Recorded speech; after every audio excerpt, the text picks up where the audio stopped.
తక్కలపల్లి రవీందర్ గారి మాటలు మీరు విన్నారు. కవిత అంటే పార్టీకి సూచనలే చేసింది తప్పితే పార్టీ లైన్కు సంబంధించి బయటకు వెళ్ళలేదు, కేవలం పార్టీ నడుస్తున్న విధానంపైనే సూచనలు చేసిందనేది చెప్తున్న మాట అంటే బీఆర్ఎస్ నేతల నుంచి. ఇప్పుడు దయ్యాలైతే చెప్పాల్సిందే కదా, పార్టీ అయినా చెప్పాలి, ఆమె అయినా చెప్పాల్సిందే కదా దయ్యాలు ఎవరనేది.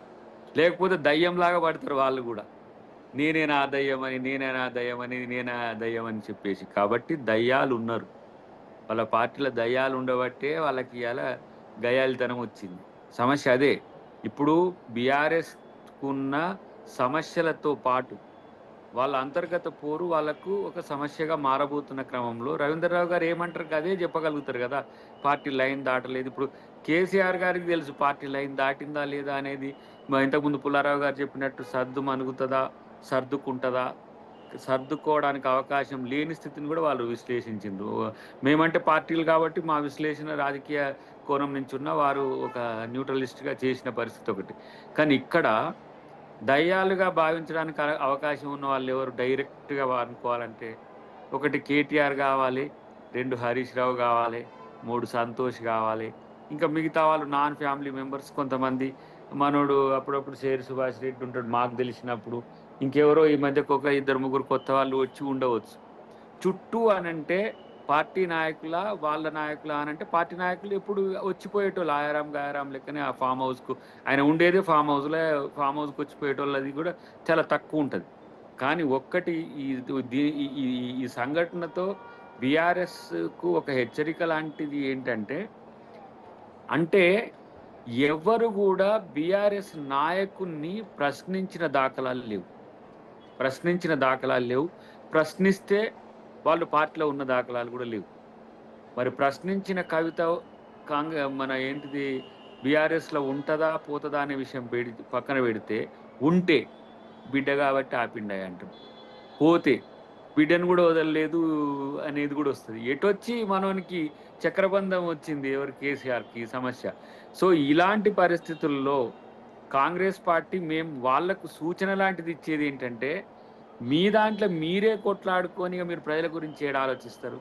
మీరు సొంత పార్టీ నాయకులను కలవరు, సొంత పార్టీ కేడర్ను కలిసే పరిస్థితి లేదు, అసెంబ్లీకి రారు, ఇలా సొంత బిడ్డను కూడా కలవలేని పరిస్థితి ఉన్నది. ఈ పరిస్థితుల్లో వాళ్ళ పార్టీ మనుగడ అనే విషయం వాళ్ళ సొంత ఇష్టమైనప్పటికీ కూడా ఈరోజు వాళ్ళు opposition party leader, opposition party వాళ్ళ ఇప్పుడు ఇలా మనోడు ఒకటి మాట్లాడితే నవ్వు వచ్చింది నాకు. కేటీఆర్ కాంగ్రెస్ వాళ్ళే కాళేశ్వరం కూల్చిరు అనే స్థాయి లీడర్షిప్ మీ కాడ ఉన్నది. ఆయన సెకండ్ లీడర్ని కావాలని పోటీ పడుతున్నట్టుంది దీంట్లో. ఈ రేస్లో, ఈ పరుగు పందెంలో ముగ్గురులో ఆయన ముందున్నా అని చెప్పి అనుకుంటున్నట్టుంది. ఇలా వాళ్ళకు ఒక స్టాంటిటీ లేని రాజకీయాలు. కేసీఆర్ చెప్పితే వీళ్ళు ఇట్లా చేస్తుండ్రా, కేసీఆర్ చెబితేనే ఇట్లా చేస్తే ఇక వీళ్ళ సొంత రాజకీయాలు ఏం చేస్తారు. కాంగ్రెస్ పార్టీకి వీళ్ళు ఎందుకు దగ్గర, కాంగ్రెస్ పార్టీ దరిదాపులో కూడా వీళ్ళు ఎట్లా రాగలరు అనేది ఒకటి. కానీ ఒకటి దీని వెనుక ఉన్నది, కవిత ఎపిసోడు సగటు ఒక మహిళలు రాజకీయాల్లో ఉంటే ఎలాంటి తలవంపులు వస్తాయి అనే దానికి ఒక ఉదాహరణ కూడా మహిళా లోకం చూస్తున్నది. అలా ఎందుకు ఓ రోజు లిక్కర్ కేసులో దొరికిన రోజు ఇదే సమస్య అయింది ఆమెకు. ఈరోజు ఇంట్లో కూడా వెలివేతకు గురైనట్టుగా కనబడుతున్న వైనం కూడా మనం విశ్లేషించుకుంటున్నాం. ఎందుకంటే ఉంటే ఉన్నది లేకపోతే లేదు అనే స్థితి ఎందుకు వచ్చింది, తనేం తక్కువ చేసింది అనేది కూడా మహిళా లోకం ఆలోచిస్తుంది కదా. ఒక రోజేమో నెగిటివ్గా ఆలోచించింది, ఈ రోజేమో పార్టీలకు వెళ్ళే ఒకవేళ ఎక్స్పెల్ అయితే లేదు, ఇదంతా ఒక political drama, melodrama design చేసి కేసీఆర్ ఆఫీస్ నుంచి ఆ లేఖ రిలీజ్ అయ్యి ఈ చర్చ అంతా నడవాలి, మళ్ళీ ఒకసారి బీజేపీ ఏదో కొట్లాడుతున్నది, మళ్ళీ రెండో ప్లేస్కు మళ్ళీ మనది పోతుందా అయిందిరా అని చెప్పేసి ఏమైనా డ్రామా నడుస్తుందా అది కూడా తెలియదు. కానీ ఒకవేళ రవీందర్ గారు అన్న కోణం కనుక గమనిస్తే, ఏది ఉన్నా విపక్షాలుగా ఉన్న రెండు కూడా ప్రజా సమస్యల కంటే వాళ్ళ అంతర్గత పోరుతో సతమతం అవుతున్నాయి. ఇలా మమ్మల్ని ప్రశ్నించే హక్కు, నైతిక హక్కును కోల్పోతున్న వైనాన్ని మనం గమనించాల్సిన అవసరం ఉందని మేము అనుకుంటున్నాం. అన్నిటికంటే ముఖ్యంగా ఒక ప్రజాస్వామ్యయుత వాతావరణంలో మాట్లాడాల్సి వస్తే, బీఆర్ఎస్ మీ అంతర్గత పోరును పక్కన పెట్టి ప్రజాస్వామ్యయుతంగా మీరు పరిష్కరించుకొని ప్రజా సమస్యల మీద ఏమంటాము ప్రజాస్వామ్యయుతంగా స్పందించే తీరుకు రండి, అట్లాంటి లీడర్ రండి. ఎందుకంటే మీరు ఎస్సీని, ఎస్టీని, బీసీని, ఓసీని లేకపోతే మీ సామాజిక వర్గం వాళ్ళని కూడా చేయలేరని తెలిసిపోయింది, అది జాతీయ పార్టీకైనా రాష్ట్ర పార్టీకైనా. కనీసం మీరు మీ కుటుంబంలో వ్యక్తులనన్నా ఒక మంచి నాయకులను ఎంచుకొని మీరు కొట్లాడే స్థితి కన్నా నిలబడండి. మొన్న ఓడిపోయిండ్రు, ఓడిపోయిన తర్వాత మళ్ళా కత్తి ఎవరికి ఇచ్చిండ్రు? బీజేపీకి ఇచ్చిండ్రు. ఎంపీ సీట్లలో 8 వాళ్ళకి వచ్చినాయి, మీకు జీరో వచ్చినాయి. ఎమ్మెల్సీ సీట్లలో మీరు నిలబడలేదు. మళ్ళా మేమే ప్రతిపక్షం, రేపు వస్తాం చూడు కానీ కత్తి పిసుకుతా ఉంటారు. ఫస్ట్ మీది మీరు సరిచూసుకునే స్థితిలో లేరు అని చెప్పడానికే ఈ ప్రయత్నం అంతా చేస్తున్నా. మీరు ఏదో నష్టపోవాలి, కష్టపడాలనే దానికంటే కూడా ప్రజలకు నష్టం జరగదు.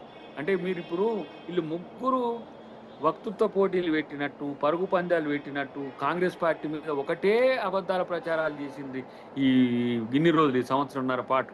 నువ్వు రావయ్యా బాబు అని కేసీఆర్ అంటే వరకు మా ఆయన వస్తేనే నడుస్తుందా? ఆయన బయటకు వచ్చి ఏమంటాడు, మా పిల్లల్ని ఎదుర్కొంటలేరు, పిల్లలు కొట్టుకుంటారు కాక. మరి ఏం చేస్తావు ఇప్పుడు చెప్పు? ఇక పిల్లలు వచ్చినప్పుడు నువ్వన్న బయటకు వచ్చి ఈ పిల్లలు మీరు ఇట్లా కొట్లాడుకోకరా అని చెప్పే స్థితి కూడా నీకు లేదా? ఒకవేళ మౌనంగా ఉంటుందే కదా ప్రశ్న రేపు సమాజం నుంచి వచ్చేది. మీరు లెజెండరీ అంటారు, తెలంగాణ మూవ్మెంట్ అంటారు, ఇదంతా అంటారు. కానీ ఒకటి నా అబ్జర్వేషన్లో మీరు గతం నుంచి నేను చూస్తున్నా కానీ కవిత గారితో కానీ హరీష్ రావు గారితో కానీ ఎవరైనా నాయకులు ఉంటే వాళ్ళు ఎదగరు, వాళ్ళకి అవకాశాలు ఇవ్వలేవారు. అది నాకు వ్యక్తిగతంగా కూడా తెలుసు కాబట్టి నేను కామెంట్ చేస్తున్నా.